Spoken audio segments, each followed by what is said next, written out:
Collaboration by Design de Philippe Coulon et Charles Collingwood-Booth. C'est un livre qui est sorti dans sa version anglophone en 2017 et dans une version enrichie et en français en 2021. Il s'adresse à des facilitateurs plutôt chevronnés, pas forcément des débutants, et il se veut du coup une bible, c'est-à-dire que c'est un format assez pratique dans lequel on peut naviguer simplement et y retrouver des outils, des méthodes et aussi pas mal de retours d'expérience de professionnels sur des points très particuliers. Il se décompose en 6 chapitres, le livre, qui correspondent plus ou moins aux étapes logiques d'une facilitation, l'introduction, la question de l'engagement dans le chapitre 1, l'engagement des sponsors, la question du co-design, j'y reviendrai, la question de la facilitation en elle-même, la question du retour à la maison, je passe sur la traduction, bringing it home, une étude de cas et enfin une bibliothèque très riche de ressources, de méthodes, modèles et modules à utiliser pour vos animations. C'est un livre qui a été très éclairant pour moi parce qu'il explicite et il déplie cette méthode du design shop qui est assez éprouvée, exhaustive et qui a fait ses preuves. Elle a notamment comme particularité de traiter de manière très concrète une problématique à laquelle je trouve on fait souvent face quand on est facilitateur, c'est celle de la place finalement de cette session de travail, du séminaire que vous allez animer, dans la stratégie de votre client. C'est la question de l'engagement des sponsors. Ce qui est hyper intéressant dans cette méthode, qui est très bien décrit dans le livre, c'est le process de co-design avec le sponsor à travers ce qu'ils appellent des sponsor meetings.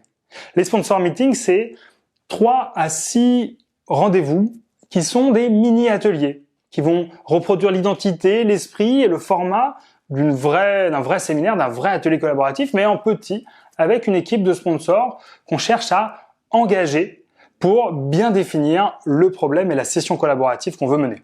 Okay ?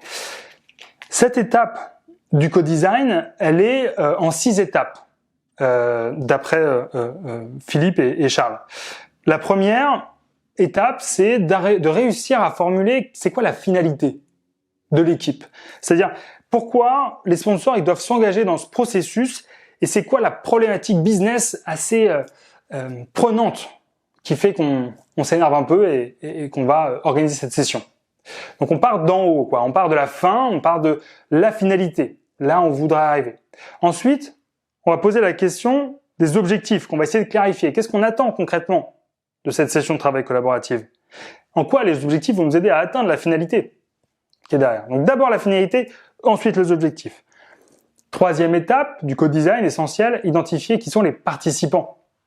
Qui doit être présent pour s'assurer qu'on ait à la fois les bonnes compétences, le bon état d'esprit, qu'on ait la bonne expérience, qu'on ait les bonnes perspectives sur le problème qu'on veut traiter.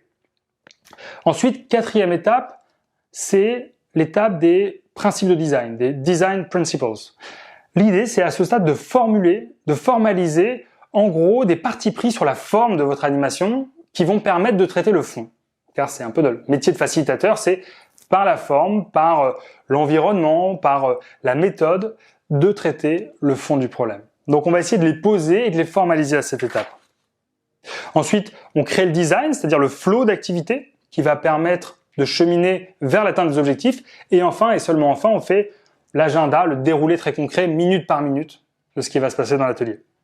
Donc c'est une approche qui est assez top-down et qui est assez rationnelle, mais hyper efficace pour se poser les bonnes questions et pour avoir une trame qui permet d'engager vos sponsors, vos clients, dans ce travail préparatoire et nécessaire au succès du workshop.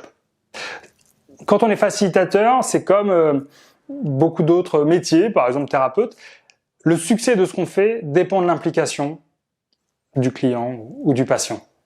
Il est nécessaire que les gens s'investissent pour que, à la fin, on ait un succès. Et ce livre, entre autres choses, propose une méthode très structurée pour aboutir à ce résultat. Bonne lecture!